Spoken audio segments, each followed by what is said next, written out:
NCD and Central GST war continues. Nurses want response over unpaid COVID-19 allowances. And struggles over rural aid post. This is National EMTV News with Helen Sayre. Good evening and thanks for joining us for Thursday's news. Nurses at the Port Moresby General Hospital are giving government 24 hours to respond over unpaid COVID-19 risk allowances dating back to 2020. They have called on the Health Secretary to respond before 4:06 tomorrow. Otherwise, a sit-in protest involving 800 staff at the country's major referral hospital begins next Monday. The frontline workers want nothing more than their overdue COVID-19 risk allowances to be paid. Raise our concerns now to the media using our union muscle to hear our grievances on the issue of COVID risk allowance payment, which was not paid to the nurses at Port Moresby General Hospital who were directly in contact with the COVID positive patients. The concerns supported strongly by the PNG Nurses Association. I am very supportive of them, my national executives. We are fully supportive of their move, and we are only giving the government, the Health Secretary and his team to respond to the petition by 4:06 tomorrow. The nurses want the government to respond by the end of the working day tomorrow or face a sit-in protest at the Port Moresby General Hospital. The Nurses Association also questioned the priorities of the Health Department, which it claims has given more attention to support services. We also would like the Secretary to tell us what criteria he has used to see it fit to only pay NCDC staff who only come work in the morning shift, the corporate staffs who only sit in the office,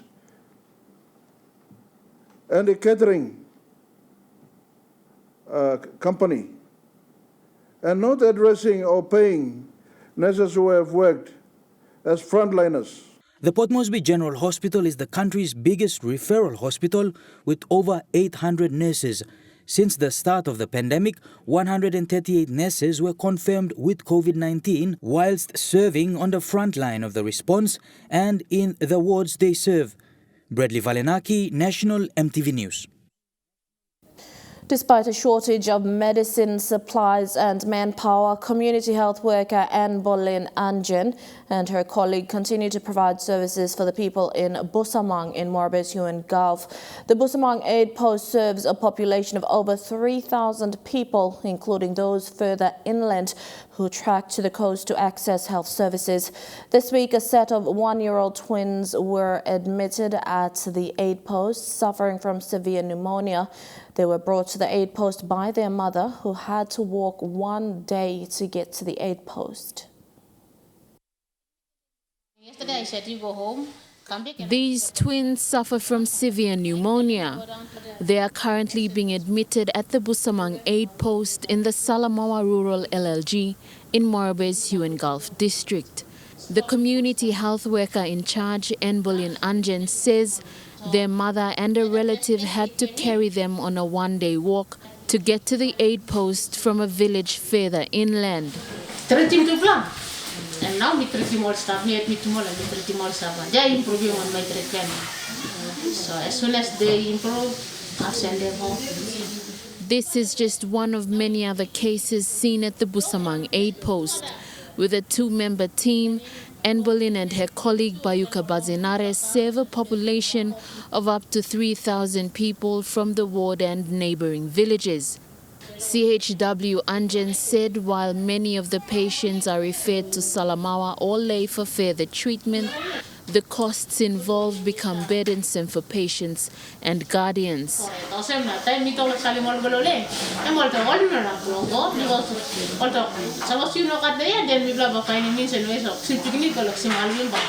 long as you are here, we believe that our child will be healed after your medication. Like many other aid posts and health centers in the country, the Busamang Aid Post faces issues with a shortage of medicine and supplies. Despite these problems, the community health workers continue to keep this health service going for people in the community. Lucy Kopana, National MTV News, Leh. The Hela province is investing heavily in its human resource that will drive the development aspiration of the newly formed province into the future. The provincial government, through the Hela Undialu Education Foundation, has paid 4 million kina from a 6 million kina commitment to school accounts for sons and daughters of the province studying in tertiary, technical and school of excellence. A further 2 million kina will be paid in the coming months to finish off a 30% commitment for all individual students. The students from various higher institutions of learning from Hela province met with the governor for the presentation. As they said, your life is in your hand. Education is the only key that you can enter in life and in. So set your targets, set your education performance as a priority, and you can make yourself proud, your family proud, and province proud. The provincial government, through the Hela Undialu Education Foundation, paid 30% of the school fee component to relieve parents during the struggling economic times. Very hard economic crisis with COVID affecting us. And when the country is needing more finance overseas, having the provincial government to support you is a very big blessing. And students must take that not for granted, as I said, and you must take that it's a blessing in disguise. One day I want you all to come back and contribute into the province directly or indirectly. So we're just doing it for us as a responsible government to because we see you are the next leaders in transition away from those of us around to help you. A total of 4 million kina has been paid into school accounts for Hela students in tertiary, technical and school of excellence, with the remaining 2 million kina to be paid in the coming months. And students, we have to take that we mustn't take that for granted. We've got to work hard. And then we cannot continue to even ask. If someone is giving us a blessing, so using that blessing, you got to grow it. And that is by working hard ourselves. And the disciplining, we've got to show that example. Because someone is supporting that and giving us that leadership that we need every year. A total of 3,800 students are benefiting from the school fee assistance from 144 institutions, both in country and abroad. The funding this year combined is worth 24 million kina, spent over the last 4 years. The Hela governor says human development is key for the new province moving forward. Bradley Valenaki, National MTV News. Police in the Northern and Southern Command have initiated a peace mediation ceremony between the two warring factions in Kainantu, Eastern Highlands Province. Eastern Highlands Provincial Operations Commander Senior Inspector Robert Baim says police will get both sides to sign a peace agreement to stop fighting. Baim says community leaders from Tapo will travel to Goroka today to meet the local MP Johnson Tuke to sign the agreement. Mobile teams from Port Moresby's Southern Command and Northern Command assisted local police to escort the Tapo community leaders to Goroka, while community leaders from the other faction, Agarabi, will meet at Yonki on Monday to sign the peace agreement. Baim says by next Friday, both factions will meet to sign both the peace agreement, including the state deck and a court order from the senior provincial magistrate. The local provincial peace and good order committee will carry on. Baim says 20 deaths were reported, excluding unreported deaths, with unreported number of casualties and destruction of properties and food gardens. A 17-year-old girl was killed by a crocodile along Morbid's Huon Gulf Coast on Monday. Her body was recovered by locals about 10 hours after the attack. While there have been crocodile attacks in this area in the past, this is the first incident again after more than 10 years. These locals are clearing out the plants in this creek before they begin their hunt for a crocodile. The water more than 4 meters deep. This follows a crocodile attack on 2 girls at Buasing in the Huon Gulf district of Morbid. Kisim saligig girl, tibla one time girls. Kisim saligig girl. Na I'm holding this saligig finish. Na I'm like grab him. The second one, which is a bigger girl there. Na maybe hand long pupuk and we go short. Na I mean just scotch him and solo here na. On Monday, two sisters aged 9 and 7 were swimming here in this creek when the crocodile attacked them. The 7-year-old who was taken by the crocodile was found dead about 10 hours later, here a mile away from where the attack took place. The sister who escaped the attack was taken to Ley for medical checkup. Try mobilize some community, na me play goal. Try no, coming down this place na looking. There have been crocodile attacks in these waters in the past. However, this is the first time this has happened again after more than 10 years.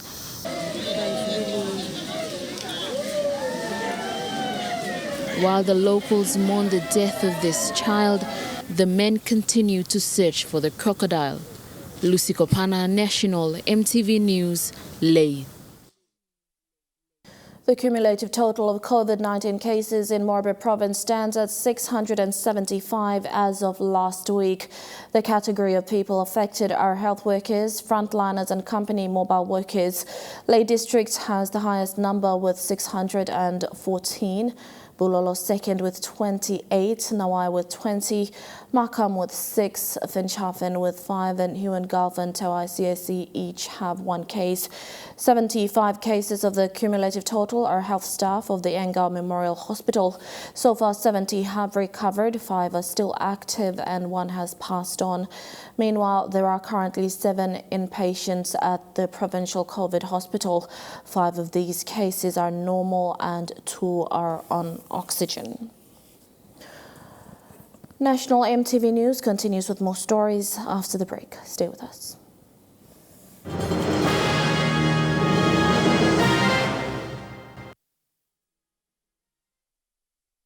Welcome back. The recent tussle on the distribution of GST, in particular the slicing of the 60% inland GST composition given to NCDC, continues as NCD Governor looks at obtaining an injunction in court this Friday. Governor Pakop slammed the move, saying it is legally and ethically wrong. NCD Governor Powers Pakop in a media conference yesterday branded the recent breakup and distribution of the GST component received by NCD from the Internal Revenue Commission to be against the court order under the Supreme Court Application 89 of 2013, saying this is both illegal and unethical. Commissioner General Mr. Semkoim of IRC is legally and ethically wrong in making a unilateral decision on its own to separate or to apportion the GST component that should go to Central Province or Gulf Province or Motokoida. Between that comes to the National Capital District Commission to manage our city. Adding he is confident of attaining a judiciary order against this move. We are going to the Supreme Court to get a permanent injunction against Mr. Cohen. And I'm very confident that we will get an injunction, initially interim, but then we will make it permanent. While remittance of the GST components to Central and Gulf provinces, including the Motokoita Assembly, have already begun, Governor Pakop states, according to a court order in Supreme Court Application 89 of 2013, that IRC pays a Central Province from the component it receives from the city and not from the allocations to NCD. It's not a legal entitlement as to 10%. And the Supreme Court has made this pronouncement. But if they think that they're entitled to 10% more than what we give them, then they should go to the national government, because that's also the pronouncement of the Supreme Court. Governor Pakop outlined a number of reasons in support of his argument pertaining to the slicing of the GST component, including NCD's faithful remittance to Central Province over the years, and that NCD needs the full 60% GST for the running of the capital city. First, there is an assumption that we've not been remitting GST to central provincial government. That's absolute lie. Totaling up to now 142,221,000 to central provincial government. But we have been duly, every month since I became governor, releasing the funds to central provincial government. Member for Moresby South, Justin Chichenko, is also outraged by the slice, specifically towards the central provincial government, calling the governor for Central Province a domestic terrorist. We also have a leader, a so-called leader, that has come out and threatened the livelihoods and lives of our people here in the nation's capital, threatening them, saying that he will shut down the water, turn off the power, close the roads off, if he doesn't get paid by the end of this month what he deserves. That's called domestic terrorism. He's a terrorist. Governor Agarobe, in response, stated the GST slice is only by law what is owed to the people of Central Province. We just want our money by law, 10% by RSC to be paid directly to the provincial government, and we're getting that. But if he tries to put a stop to that, then it's a direct challenge on the people of Central Province and us, because that is our lifeline. There are two types of GST collected by IRC in the city. The inland GST, paid by all business houses and service providers in the city, 60% of which is received by NCD, while 100% of the other GST, collected from the air and seaports in the city, plus the 40% of the inland GST, is received by the national government. Kilawani, National EMTV News. The managing director of City Loop Taxi Services passed away yesterday at a private hospital in Port Moresby. The late Jenny Wangua is the wife of the acting managing director of Kumul Telecom Holdings Limited, Jesse Wangua. Mr. Wangua is now in police custody following the death of his wife. Police in NCD have confirmed that the acting managing director of Kumul Telecom Holdings Limited and acting CEO of Telecom, Jesse Wangua, is in police custody following the death of his wife. The MD for Telecom Group of Companies was brought in this morning over the alleged death of his wife. The paramount reason behind his detention is for his own safety, and at the same time to ease the tension between his wife's relatives and his late wife's relatives and his own too. We don't want to see any situation spill over and cause any other issues from what there is right now. The late Jenny Wangua is the managing director of City Loop Services, a taxi company operating in Port Moresby. Her death has come as a shock to her relatives, accusing her husband for her death. Police had to intervene quickly and arrest Jesse Wangua. The Metsub said at present the circumstances surrounding her death is quite sketchy and police are still investigating to verify. So our CID are working very hard to try to establish that. Right now they're at the funeral home where the body is, see if they can check the body for physical signs of that incision operation. Okay, that will determine whether we charge him for murder or not, and that will be done this afternoon. He's still under our custody at Borgo Police Station. He called on relatives from both sides to let the police handle the case. Everything is in the hands of police. What has happened has happened. We cannot change it.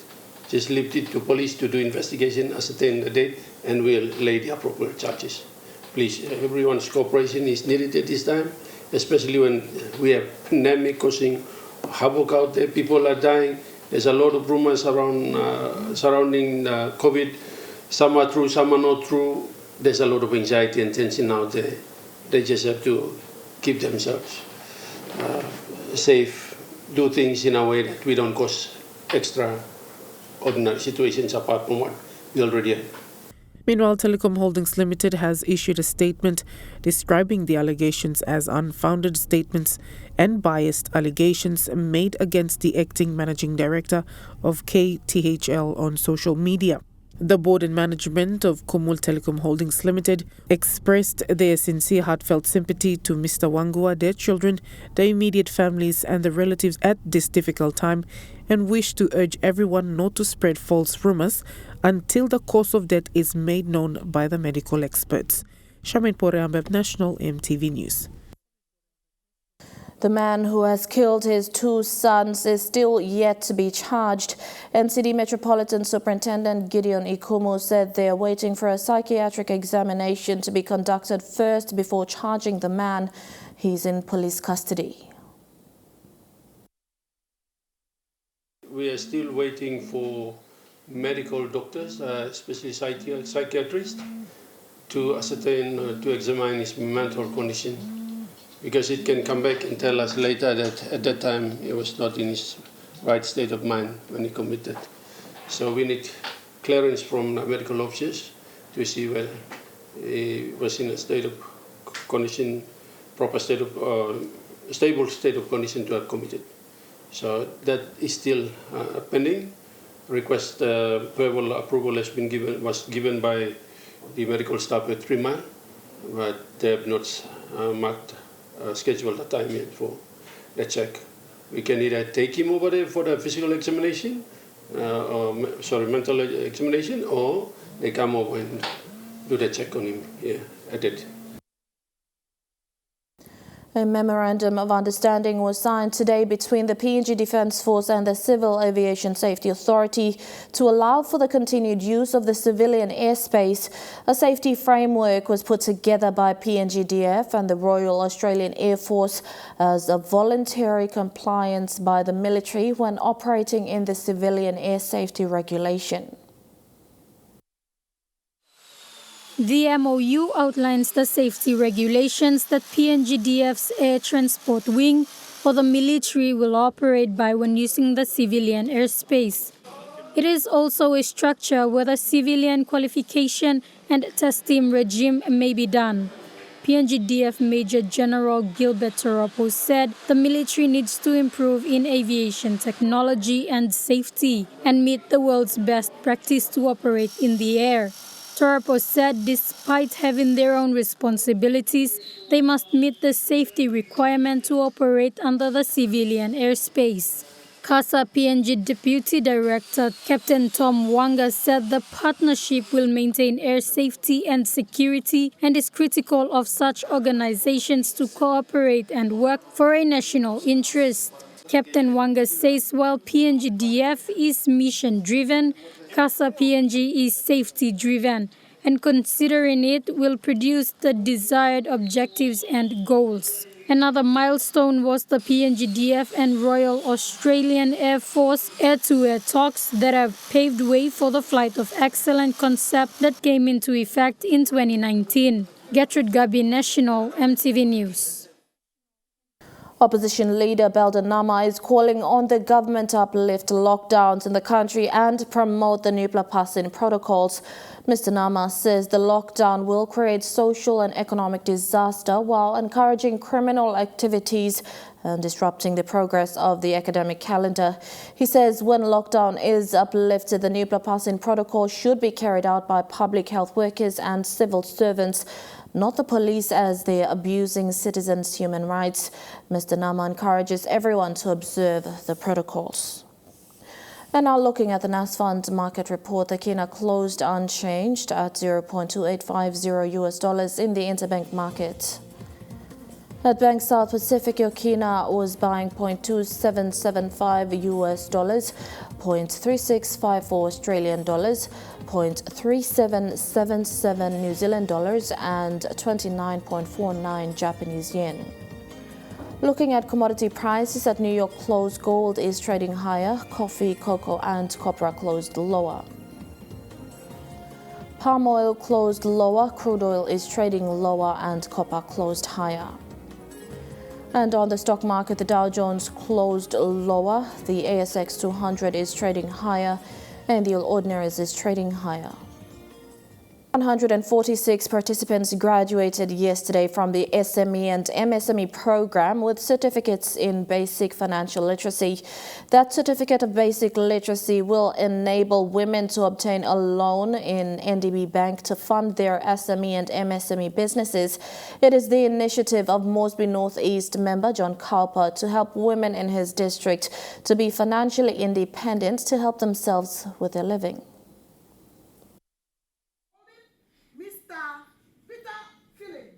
According to Morbid Northeast MP John Cowper, Port Moresby is one of the big cities where many people are unemployed and making a living is very hard for them. In many cases, fathers are the only breadwinner in the family, but still the cost of living is very high. He saw the need and decided to help mothers in SME and MSME so that they can sustain their lives. Na mi lulu was a bloody man and mi no got work na established settlement. Na mi find him out was how my best by me help him also that only can sustain him living blow the city na look at him all piggy na family blow go to school na same time all can advance go to business so that all mama can become financially independent apart from all papa because cost of living na standard living the city and we go high too much. Also na me put him all mama go pass lo micro SME na SME program blow you me so that all he can advance go into a business. So that one fine day, one of our mothers here today, you play staff, can be a successful business woman.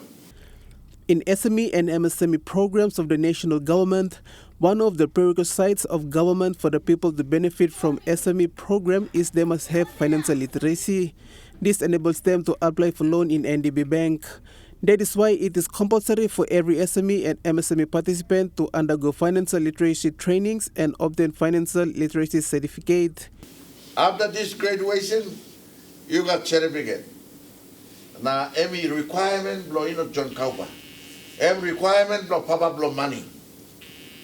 Papa blow money and national government. That's all under national government, you got financial regulation. Established Public Finance Management Act, all they call it. And underneath this law, financial literacy training, it's a compulsory. Before you desire any government money for micro SME or SME, training is compulsory. Suppose you don't work in financial literacy training, everybody people are clubs member because you give handouts to all mama, or you give handouts to all youth group, or you give handouts to all business group. So this is the requirement of the national government. NCDC Commissioner Elsie Siki is one of the people behind this program on the board level. This SME and MSME program saw 146 participants graduate with a certificate in basic financial literacy. And one day I'm asking, in the board I'm asking, if you guys put him inside of this flag, commissioner, me come the bilasim that's all, now call him commissioner name title, now by me carry him round, and me don't work him sense. I'm asking the member to fund me so that I can deliver the service to the mother. That time, Honorable John Cowper, I call him Superman because this man got up and told me, okay, you know, this Commissioner of NCDC, you come inside of Moresby, not this electric, so me, remember you me funding 2 million, now today this 2 million, working the people money come inside. Alexis Sengi, National EMTV News. Theodist has renewed its partnership with Book Belong Pikinini to support early childhood education in PNG. A cheque of 50,000 kina was presented by Theodist as part of its continued support to BBP. Book Belong Pikinini has developed a comprehensive early childhood education development or ECED program aimed at preparing and nurturing children into formal school system. Throughout the years, Theodist has been a gold sponsor of BBP and has supported the growth and quality of the ECED program through an annual in-store credit of 50,000 kina as well as additional assistance with events, printing, product development and literacy week activities and advocacy. Now we know that children thrive in their learning if they have access to quality learning and teaching resources. Same goes for the teachers. If the teachers feel that they're well supported, they're able to teach quality learning in the classrooms. We're able to do what we do because of great sponsors or support from community-minded companies like Theodist. The partnership established between Bukbilon Pikinini and Theodist since 2014 has ensured that all the organizations' library learning centers across PNG are well stocked with appropriate learning materials to maintain the best possible learning outcomes for children enrolled. Once again, we're very proud to be a part of this. For many years, it's been a pride for us and a real honour to be able to see children be able to develop these and have access to early learning, and we support that in many different ways. Like you said, we have a little bookstore here where you can come, you can sit down and read with the children if you want to. We have a nice little seating area, and you can also buy books that support Bukbilon Pikinini. We also do have a little setup for you can drop and donate books that you're no longer using. This does go towards the schools and gives access to children to read, which is a very important function. Through this support, Theodist has been able to assist thousands of 5-year-old children to obtain early learning foundations before the start of the school. These young children are the future leaders for Papua New Guinea, and you have such an amazing setup that builds hope and builds that capacity building for teachers, and then the young children as well, stepping into the big schools. It gives them that head start. So Theodist looks forward to continue its support to BBP with its programs and has also started the construction of a library learning center at Gereu. Sulisuli, National EMTV News. JAXA PNG Retail Limited has launched its new line of Ganga ladies wear at Waigani Central yesterday. Ganga is a Pacific sports brand specifically for promoting an active lifestyle, offering sportswear clothing of international standard to customers. In yesterday's launch, they now have on the shelves women's sportswear like sports bras, running and training t-shirts, vests, training shorts, training short tights, Cambo leggings, track pants and jogger pants.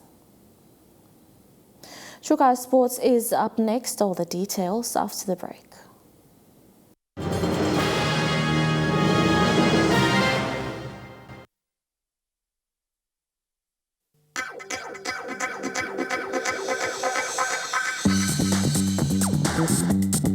Crocodile Sports.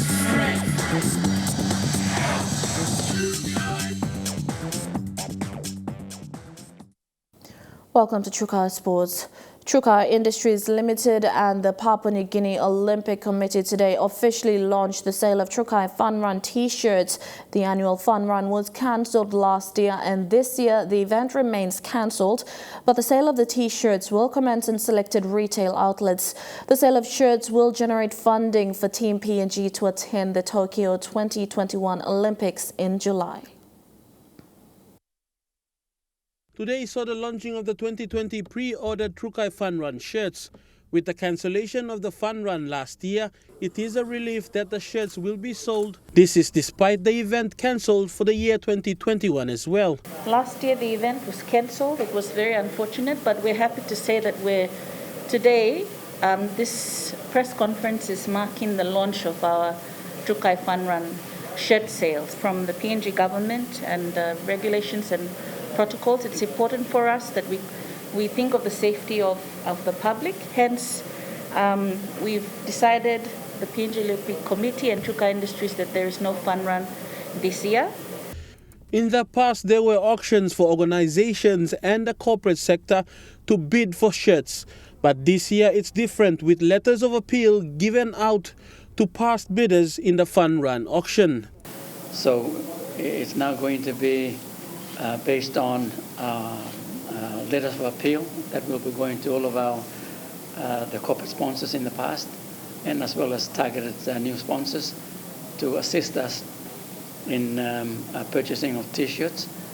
They will get the opportunity once they purchase those t-shirts to advertise their brand on the t-shirts, and it's their prerogative to distribute those t-shirts to their staff members and or school of their choice.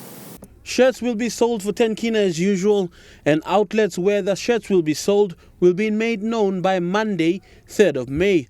It will be a challenge to sell these T-shirts. It's timely for this launch because our main endeavor is to sell the 65,000 T-shirts that were pre-ordered. With 65,000 shirts to be sold before the Tokyo Olympics in July, it will be challenging, but Trukai has always been committed to having the event be a success. On the contract with Trukai, they committed to 500,000 kina. Obviously, that's also going to be based on sales, so that over those many years, the support from Trukai has been through the contract that was signed and renegotiated, but it'll be tagged to how successful we are with the T-shirts that we sell. Marian Tom, Trukai Industries Marketing Manager, says the concept of the fun run, since being sponsored by Trukai 22 years on, Team PNG athletes have made it to several Olympics, Pacific Games and Commonwealth Games. The fun run through the 22 years of sponsorship has supported Team PNG by way of sending them to 5 Commonwealth Games, 5 Pacific Mini Games, 5 Pacific Games, and this year it will be the 7th Olympic Games. So it's such an important fundraiser. Fidelis Sukina, Trukai Sports. The Barramundis have been starved of international cricket since qualifying for the ICC T20 World Cup in Dubai late 2019. With domestic cricket also affected by the pandemic and the related national government protocols, all the Barramundis have had limited time in match situations without one. Barramundi Chad Sopa is based in Australia on the coast of New South Wales, isolated by a distance from his teammates. A little over 5 months to the big dance. I have plans to see the boys soon for some training and getting in back into with the squad.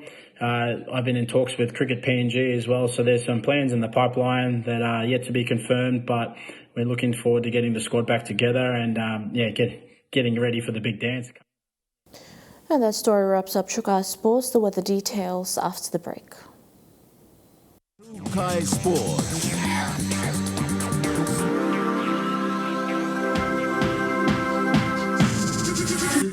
Trukai Sports. This weather update is proudly brought to you by MoniPlus, with you always. A look at the weather forecast for tonight and tomorrow in the southern region. Showers and thunderstorms in Port Moresby and Kerema. Cloudy with a few showers in Daru, Alotau and Popondetta. In the Mamase region, showers and thunderstorms in Ley and Wau. Cloudy with a shower or two in Medang. Cloudy periods in Wewak and mostly fine weather in Vanimo. In the New Guinea Islands region, cloudy with a shower or two in Lorengau, Kavieng, Kokopo and Rebau, and showers and thunderstorms in Kimbe and Buka. And in the Highlands region, cloudy with some rain showers right across the region in Mount Hagen, Goroka, Kuntiawa, Mendi and Wabeg.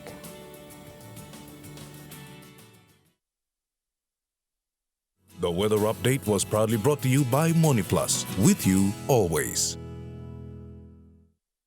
And that's been the news, sport and weather for today, Thursday, the 29th of April, 2021. On behalf of the entire EMTV news team right around the country, pleasant viewing. Good night.